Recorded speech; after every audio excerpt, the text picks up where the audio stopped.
Labvakar, dārgie Latvijas iedzīvotāji! Rit pēdējās 2025. gada stundas, un pienācis laiks uzstāties ar nelielu jaungadu uzrunu, ko gaida jau ļoti daudzi cilvēki, kas ir teikuši, ka šī uzruna ir daudz reālāka nekā visas prezidenta diršanas un tā tālāk. Līdz ar to es, protams, atvainojos par savu izskatu, neesmu ne uzvalkā, ne saķemētiem matiem, bet ko man 2025. gads ir mācījis, ka ne jau izskatā vai kaut kādā apģērbā ir tā galvenā esence. Man nekad neviens nav apčakarējis, kurš izskatās pēc vienkārši cilvēku vai pats pusbomžu, bet man regulāri likuši vilties visi, nolaizītie uzvalkos. Ja mēs atskatāmies uz 2025. gadu, tad vienā vārdā varētu teikt, ka pizģēts. Kāpēc? Jebkas, kur tiek pieminēts Baltika, principā jau pēc definīcijas ir dīrsā, jā. Tā mēs joprojām būvējam Rail Baltiku, būvējam kaut kur, neviens nesaprot, kur, ko darīs, kā darīs, bet vienkārši tiek aprīti budžeta miljoni, vienkārši tiek aprīti, un neviens īsti nespēja paskaidrot, kas, kā, kāpēc, vai tiešām būs vai nebūs, vai vispār kas notiek. Tā kā jā, grūžam naudu iekšā, bet tas nav vienīgais Baltiks, ir arī tas, kurš lido, jā, Air Baltics. Un arī tur tiek grūsta nauda, un neviens nesaprot, kakova huja mēs tur grūžam naudu, ja viņš visu laiku iet mīnusiem, jā. Toties varam pacelt algas tur vadības cilvēkiem un maksāt dāsnas prēmijas, jo galā viņi cilvēki turās. 2025. gads mums būs palicis atmiņā arī ar regulārām valdības krīzēm. Jau gada sākumā, martā, mūsu premjerministra Siliņa paziņoja, ka gatavojās valdības restarts. Ņemam piemēru no kaut kādiem nesaprotami lēniem cilvēkiem, jo mēs joprojām restartējam valdību. Kā mēs to darām? Neviens nesaprot. Kaut kam tik pakratīts ar pirkstu, kaut kam tik pateikt šitā vai es darīt nedrīkst, kādam tik pateikts daram tā, bet neviens ni hujā nesaprata. Es pat teikšu piemēru, pavisam nesen valdībā esošā Zaļo zemnieku savienība pretēji koalīcija inicijē izstāšanos no Stambulas konvencijas, pa ko pavilkās tautas, teiksim tā, ne tā gudrākā daļa. Tika rīkoti protesti, tika rīkoti kaut kādi gājieni, atbalsta akcijas un tā tālāk, un viss tas tika nolikts malā. Ķipa, nekas nav bijis, tauta pavilkās, tika pabarota mēsliem un tika pavilkta līdzi, jā, tas mums ļoti patīk, jā, mums latviešiem patīk nevis risināt problēmas, bet pacepties pa kaut ko, padirst viens otram virsū, uzskatīt, ka otrā pusē ir pilnīgākie idioti, un pēc tam smaidīgiem doties tālāk kopā apēst rosolbļeģu un iedzert šnabi. Tā ir tāda mūsējā, nacionālā īpatnība, un šis lieliski izdevās.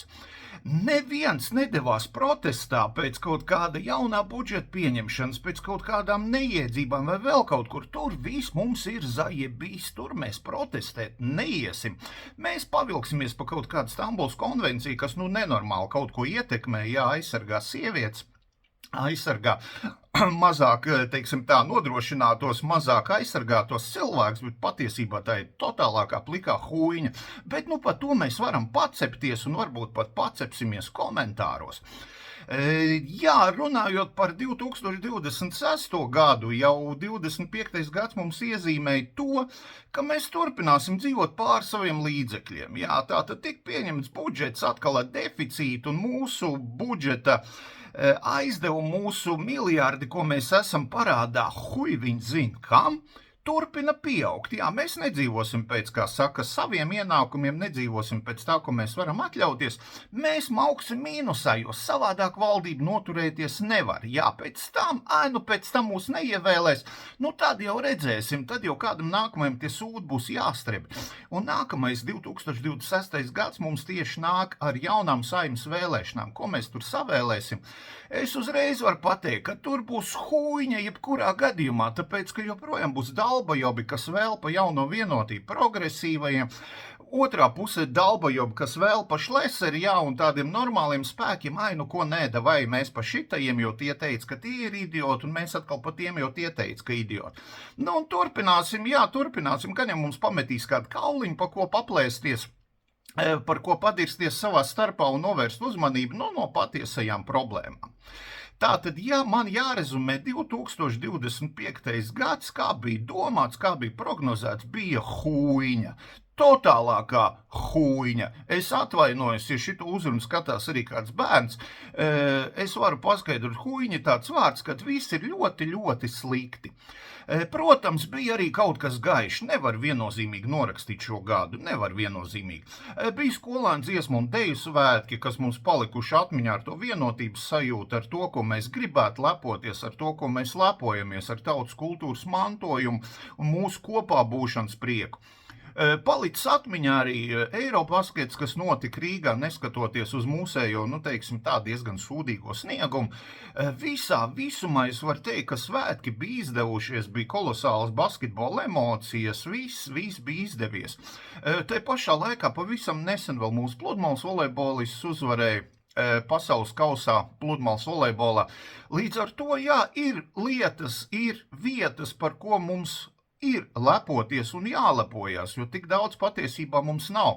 Bet aizvien vairāk izskatās, ka mums aizvien grūtāk būs atrast, ar ko lepoties un tā, jo 2026. gadā tikai ar sportistu panākumiem nepietiks, un diemžēl mēs turpinam dzīties bedrē. Diemžēl, sakiet, ko gribat.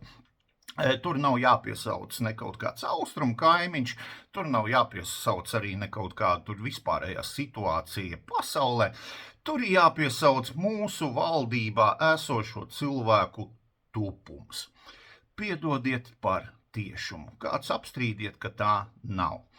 Tātad, bet to jau pierādīja pašvaldību vēlēšanas, kas notika, zema aktivitāte, tika savēlēti visādi brīnumi, jā, un, redzēsim, 2026. gadā būs, manuprāt, izšķirošās vēlēšanas Latvijas nākotnē, jā, vai mēs tomēr kļūstam par valsti, par normālu valsti, kur mēs kaut ko nosakam, kur mēs paši esam saimnieki, vai mēs joprojām būsim tāda, kaut kāda trešās pasaules valsts, kas kaut kā vēl galus kopā, dzīvo pār saviem līdzekļiem un mēģina kaut kā iebersties iekšā kopējos procesos, tēlojot aktīvos šķaļus.